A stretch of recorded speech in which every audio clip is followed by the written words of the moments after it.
नाही भाऊ, असं करू नका. अहो, माझ्या धन्याला मारहाण करून आणि घरातला पसारा बाहेर फेकून तुमचा पैसा मिळणार आहे का? अहो, तुमचा पैसा आम्हासनी आज ना उद्या द्यायचाच आहे. आम्ही काय कुठे गाव सोडून पळून जाणार आहे व्हय? बरं आम्ही तरी काय करावं?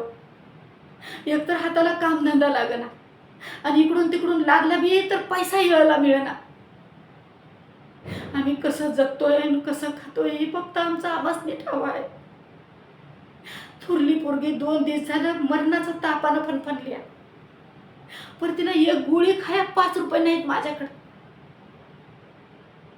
भाऊ, तुम्ही एवढं समध्या गावाचं सावकार, तुम्ही समध्यासनी सांभाळून घेतायसा, तसंच आम्हासनी बी थोडं सांभाळून घ्या. थोडी कळ काढा. 1 महिन्याचा टाइम द्या. मी कसं बी करून कुठून बी करून तुमचा पैसा देऊन टाकेन. अहो, या येळेला वायदा केला होता, पण वाटलं होतं की त्या शेताच्या भरोशावर काहीतरी होईल, थोडं तरी तुमचं ऋण पाणी फिटल. पण त्या शेताचं बी असं झालं, वरून राजाचा प्रकोप झाला आणि समद होत्याचं नव्हतं झालं बघा. समद वाहून गेलं. समदे स्वप्न आमच्या पाण्यात वाहून गेलं. तुम्हाला तर समजा ठाव आहे भाऊ, पावसानं कसं केलं यंदा. तुम्हाला हात जोडून विनंती, मी तुमचा कसा बी करून देऊ टाकते. एवढ्या बरं माफ करा.